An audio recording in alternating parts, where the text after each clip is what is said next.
तमाम अम्बेडकरवादी 22 जनवरी को जब इस देश के अंदर दिवाली मन रही हो, तुम 22 प्रतिज्ञा जोर जोर से दोहराना और लाइट रखना बंद, अंधेरे में दौड़ाना। सरकार आपको भक्त बनाना चाहती है और भक्त बना करके आपको खदेड़ देना चाहती है। और अगर आप पढ़ लिख करके नौकरी मांगो तो लाठी मिलेगी। उस जब मस्जिद का उद्घाटन होगा तो क्या प्रधानमंत्री जी वहाँ जाएंगे, क्या योगी जी वहाँ जाएंगे, या तमाम लोग वहाँ जाएंगे, ये देखने वाली चीज़ है। उस दिन नहीं जाएंगे तब कहेंगे कि ये मस्जिद जो बनी है इसके लिए चंदा इकट्ठा क्यों नहीं हुआ, इसके लिए पर्ची क्यों नहीं कटी। बहन जी की सरकार में लोगों ने फ्री में MD किया, फ्री में BA किया, फ्री में MA किया, फ्री में पूरी एजुकेशन ली, फ्री में LLB किया। आज MBBS करने के लिए 4 करोड़ रुपये चाहिए। नागपुर से जो एक लव लेटर साइन होकर के आता है उस पर मोहर लगी होती है नारंगी कलर की, उन्हीं लोगों को नौकरी मिलती है। बाकी SC ST OBC माइनॉरिटी के लोग भाड़ में जाओ, ना तुम्हें नौकरी मिल रही, नौकरी ना मिल रही तो छोकरी नहीं मिल रही, ना घर बसा ना क्या नाम है परिवार बसा। बहन जी का शासन यानी बहुजन समाज पार्टी का शासन बोले तो संविधान का शासन जी, समता का शासन, बंधुता का शासन, न्याय का शासन, ठीक है। और मोदी जी का शासन बोले तो मनुस्मृति का राज, हिंदुत्व का राज, एक समाज का राज, गैर संवैधानिक राज और संविधान को कुचल करके फाड़ के जला देने का राज। ये एक सीधा सीधा है। बहन जी के राज में उनके अगर MP भी गलत करते थे तो बहन जी बुला करके उनको गिरफ्तार कराती थी।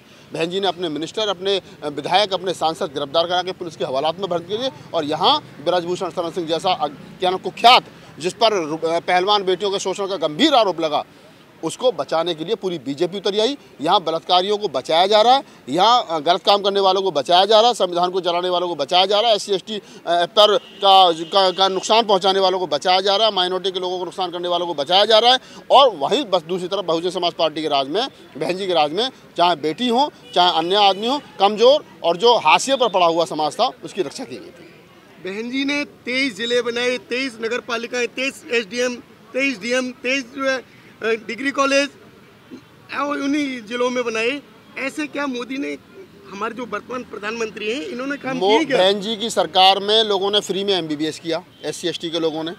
बहन जी की सरकार में लोगों ने फ्री में MD किया, फ्री में BA किया, फ्री में MA किया, फ्री में पूरी एजुकेशन ली, फ्री में LLB किया। आज MBBS करने के लिए 4 करोड़ रुपये चाहिए। और ये जो युवा घूम रहा है ना कि हर हर मोदी, घर घर मोदी और 22 को क्या नाम दिवाली लगाएंगे, हमने भी कह रखा है तुम 22 को दिवाली मनाना, हम 22 को 22 प्रतिज्ञा दोहराएंगे अपने अपने घरों में। मैं आपके चैनल के माध्यम से कह रहा हूँ, तमाम अम्बेडकरवादी 22 जनवरी को जब इस देश के अंदर दिवाली मन रही हो, तुम 22 प्रतिज्ञा जोर जोर से दोहराना और लाइट रखना बंद, अंधेरे में दौड़ाना, बिल्कुल लाइट बंद रखना। दिन में क्या नाम है 22 प्रतिज्ञा दोहराना और रात को 1 घंटा लाइट बंद करना। पता चल जाना चाहिए कि इस घर में, इस गली में जो 4 घर हैं इनमें अंधेरा क्यों है। इसमें अंधेरा इसलिए है क्योंकि हमें राम की ज़रूरत नहीं है। और ये बात बाबा साहब डॉक्टर अम्बेडकर कह के चले गए कि मैं रामकृष्ण को ईश्वर नहीं मानूंगा, ना उनकी कभी पूजा करूंगा। ये राहुल जी, बहन जी ने इतनी अधिक नौकरियां निकाली और उन्हें बैकलॉग को भी भरा। आज के टाइम जो बैकलॉग की क्या स्थिति है? नहीं, बैकलॉग तो अभी, बैकलॉग तो छोड़ो, बैकलॉग तो क्या भाड़ में। अभी तो जो नया, अभी जो नौकरी, थोड़ी पहली बात तो बची नहीं, और जो बची है वो रंग देख करके दी जा रही है। नागपुर से जो एक लव लेटर साइन होकर के आता है उस पर मोहर लगी होती है नारंगी कलर की, उन्हीं लोगों को नौकरी मिलती है। बाकी SC ST OBC माइनॉरिटी के लोग भाड़ में जाओ, ना तुम्हें नौकरी मिल रही, नौकरी ना मिल रही तो छोकरी नहीं मिल रही, ना घर बसा ना क्या नाम है परिवार बसा, कुछ नहीं है। तो कुछ नहीं है, कुल मिलाकर सब खत्म है। हमारे सामने SC ST OBC का सामने सबसे बड़ी बात यही है कि कुछ भी नहीं बचा है। बसपा जैसी विचारधारा की पार्टी आएगी तो निसंकोच रूप से लोगों का भला होगा, उद्धार होगा। और जब तक ये मोदी जी रहेंगे और दोनों चचा भतीजे जो इकट्ठे हो गए हैं, 2 गुजराती बेचने वाले, 2 गुजराती खरीदने वाले, और थोड़ी बहुत कसर जो पूरी कर रखी है योगी जी ने, जब तक इस मानसिकता के लोग रहेंगे तब तक इस देश के अंदर SC ST OBC माइनॉरिटी का शोषण लगातार जारी रहेगा। अब दुआ जी आएगी कैसे? 2024 में उन्होंने घोषणा किया हम अकेले लड़ेंगे बिना गठबंधन। नहीं, अब इन्होंने सवाल किया कि बहन जी की सरकार कैसी, तो अब ये तुलना हो गई। अब आप कह रहे हो कि बहन जी की सरकार आएगी कैसे, तो इसके लिए बसपा के जो बड़े नेता हैं वो काम करें और बहन जी इंडिया गठबंधन का हिस्सा बने, वहाँ पर बैठ करके बार्गेनिंग करें, अपने समाज के हकों की बात करें। और जब सब लोग मिल करके लड़ेंगे तो फिर एक विचारधारा के लोग एक मंच पर आएंगे और एक कॉमन प्लेटफॉर्म पर जब आएंगे तब जाकर के एक सरकार ही बनेंगी और ये सरकार जाएगी। मोदी जी ने करोड़ों जो है मंदिर बनवा दिए, बहन जी ने हजारों जो है स्कूल कॉलेज बनवाए थे। हाँ, तो स्कूल कॉलेजों से क्या होता है? जो मंदिर बनवाने चाहिए थे बहन जी को। तो बहन जी को, अच्छा तो मतलब आप ये कह रहे हो कि बहन जी को ही मंदिर बनवाना चाहिए था ना, क्योंकि ये जो ब्राह्मणवादी है खुश होते। अच्छा, ये खुश होते। 3% लोगों को खुश करने के लिए इस देश की जो उसका पैसा है, टैक्स का पैसा है, उसे बर्बाद कर दिया जाए। आप ही करो। अरे कॉलेज, यूनिवर्सिटी, हॉस्पिटल बनते हैं। जब कोरोना आया था, जब बिना लाश के लोग तो वहाँ बिना कफन के लोग दबाए जा रहे थे और यमुना में बहाए जा रहे थे, तो जब कह रहे थे ना कि अच्छा डॉक्टर होता, अच्छा हॉस्पिटल होता, अच्छे डॉक्टर होते तो इलाज होता। लेकिन लड़ाई तो कभी मंदिरों की लड़ी है हमेशा, लड़ाई कभी हॉस्पिटल की तो लड़ी नहीं। और अभी वर्तमान में मोदी जी क्या करें, 69,000 शिक्षक भर्ती घोटाला हुआ यूपी में, हुआ तुम्हारे सामने। और जब धरना कर रहे थे उन पर लाठी बरसाई जा रही थी, उन पर पानी की बौछार बरसाई जा रही थी। और जब कावड़ लेने के लिए लोग जा रहे थे तब क्या करते योगी जी, कह रहे थे कि गर्म पानी रखिए, कावड़ियों के पैर जो है वो गर्म पानी से धोए जाएंगे। सरकार आपको भक्त बनाना चाहती है और भक्त बना करके आपको खदेड़ देना चाहती है। और अगर आप पढ़ लिख करके नौकरी मांगो तो लाठी मिलेगी, कावड़ लाओगे तो मोदी जी हेलीकॉप्टर से फूल बरसाएंगे। ये सरकार आपको भक्त बना करके, आपके हाथ में रामायण हो, आपके हाथ में गीता हो, आपके हाथ में धर्म ग्रंथ हो, संविधान ना हो। संविधान होगा तो सवाल करोगे, सवाल से दिक्कत होती है। आपको भक्त रहोगे तो ना आपको नौकरी की जरूरत है, ना आपको किसी की जरूरत है। पहाड़ पे चले जाओ, आराम से बैठ करके भक्ति करो। मोदी जी भी खुश और योगी जी भी खुश। नहीं लगता कि अभी कहीं ना कहीं सरकार जो बन रही है वो सिर्फ धर्म के आधार पर बन रही है? हाँ, तो बनने देखिए, सरकार जो धर्म के आधार पर बन रही है और जो लोग सरकारें धर्म के आधार पर बना रहे हैं, दोनों दोषी हैं। अगर मैं राम मंदिर के नाम पर बीजेपी को वोट दे रहा हूँ तो मैं गुनहगार हूँ। ये देश का लोकतंत्र जो था वो राम मंदिर बनाने के लिए नहीं था। आज देखिए तमाम होर्डिंग पर पूरे सरकार के मंत्रालय छपे पड़े हैं, साहब राम मंदिर, राम लला हम आएंगे, राम लला आ रहे हैं, राम आएंगे, राम आएंगे। तो गए कहाँ थे राम? कहाँ से आए राम? गए कहाँ थे राम? अरे मैं तो फिर कह रहा हूँ भाई, ये देश के जितने राम को मानने वाले लोग हैं ना, 22 तारीख को जब दिवाली मनाओ तो डॉक्टर अम्बेडकर की फोटो रख लेना और उसके पैरों को माथा लगाना, और हो सकता है तो थोड़ा सा पानी डाल के पी भी लेना।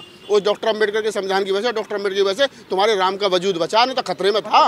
उन्होंने कहा था, उनका एक नारा था, बड़ा प्रचलित हुआ था, हाथी नहीं गणेश है, ब्रह्मा विष्णु महेश है। तो उस पर क्या कहेंगे? ये नारा बसपा के मंच से कभी नहीं लगाया गया, पहले तो इस बात को समझ लो। ये नारा जो बहुजन समाज पार्टी की ब्राह्मण लॉबी थी, जिसके सतीश चंद्र मिश्रा जी मुखिया थे, उनकी तरफ से ब्राह्मणों को जोड़ने के लिए, क्योंकि उत्तर प्रदेश के अंदर लगभग 10.5-11% ब्राह्मण हैं और वोट लोकतंत्र में वोट की वैल्यू होती है। और इसलिए ये नारा दिया गया था, क्योंकि ब्राह्मण भी उस समय अखिलेश की सरकार में दबा के पिट रहा था और उनके भी बहन बेटियों के साथ सोशल बलात्कार, अत्याचार हो रहे थे। तो ब्राह्मण बहन जी के चरणों में आकर के बैठा, उसने नारा लगाया, हाथी नहीं गणेश है, ब्रह्मा विष्णु महेश है। तो बहन जी ने कहा, बोले समता मैत्री करुणा के आधार पर आप आना चाहते हो तो आपका स्वागत है। वो आए, सरकार बनी, उसके बाद में फिर उनको लाने की कोशिश की गई, लेकिन तब तक उन्होंने हिंदुत्व की अफीम चाट ली। अब वो फिर वहीं चले गए। ये जो देखिए वर्तमान सरकार है, वर्तमान सरकार मंदिर बना रही है, मुसलमानों का विरोध हो रहा है, जबकि ये तो लोकतंत्र है। लोकतंत्र के अंदर तो सभी को समानता होनी चाहिए। देखने वाली बात ये है, जो राम मंदिर के उसमें क्या नाम है, निर्माण में, उसमें सॉरी ऑर्डर में, आदेश में जो 5 एकड़ जमीन मस्जिद के लिए मिली है समझौता में, उस जब मस्जिद का उद्घाटन होगा तो क्या प्रधानमंत्री जी वहाँ जाएंगे, क्या योगी जी वहाँ जाएंगे, या तमाम लोग वहाँ जाएंगे, ये देखने वाली चीज़ है। उस दिन नहीं जाएंगे तब कहेंगे कि ये मस्जिद जो बनी है इसके लिए चंदा इकट्ठा क्यों नहीं हुआ, इसके लिए पर्ची क्यों नहीं कटी, इसके लिए क्या आपको लोकतंत्र में विश्वास नहीं है, इसके लिए सरकारी तंत्र का यूज क्यों नहीं हुआ। और मैं फिर बड़ी जिम्मेदारी के साथ कह रहा हूँ, प्रधानमंत्री जी को चाहिए कि वर्तमान समय में अगर वो 22 तारीख को वहाँ जाएंगे तो ये उनकी व्यक्तिगत आस्था है, लेकिन जिस पद पर वो बैठे हैं, देश पंथ निरपेक्ष है, धर्म निरपेक्ष है। आप देश का प्रधानमंत्री, देश का राष्ट्रपति पहली बात तो किसी धार्मिक आयोजन में शामिल नहीं हो सकता, और अगर होता है तो ये उसका व्यक्तिगत मामला है। प्रधानमंत्री जी सरकारी हवाई जहाज का प्रयोग नहीं करेंगे, सरकारी मशीनरी का उपयोग नहीं करेंगे। प्रधानमंत्री जाएं, जो प्रधानमंत्री रहते हैं उनको 4 लाख रुपये महीने की तनख्वाह मिलती है, उससे टिकट खरीदें इंदिरा गांधी एयरपोर्ट से और वहाँ जाकर के उतरें और वहाँ से अपनी कैब बुक करें, जाएँ वहाँ। सरकारी मशीनरी का दुरुपयोग क्यों करो? आपकी व्यक्तिगत आस्था है ना, तो व्यक्तिगत पैसा खर्च करिए, सरकारी सिस्टम को दुरुपयोग क्यों करें प्रधानमंत्री जी? तो ये जा रहा है ना कि जो राम को लाए हैं वो उन्हीं को लेके आएंगे। अच्छा, तो मेरे राम से ज्यादा ताकतवर होगा। एक तरफ तो करेगा राम ने दुनिया बनाई, और एक तरफ ये करेगा जो राम को लाए हम उनको लाएंगे। तो कौन लाए राम को, पहले तय तो कर लो। और अभी करेगा राम आएंगे, तो राम गए कहाँ थे, पहले ये तय कर लो। राम हुआ है भी नहीं है, मतलब खुदाई में ना, खुदाई में बुद्ध निकलते हैं, खुदाई में वहाँ राम का अवशेष नहीं निकले। सुप्रीम कोर्ट ने पूछा कभी तुम्हारे पास साक्ष्य क्या है, क्या जी हमारी आस्था का सवाल है। तो आस्था के आधार पर भैया जब सुप्रीम कोर्ट के जज को गोगोई को चूड़ी चढ़ाई गई, 4 लोंडियां पीछे लगा दी उनके, तो उन्होंने भी कहा भाई मरने से बेहतर है जस्ट लोहा जैसा हाल हो जाएगा।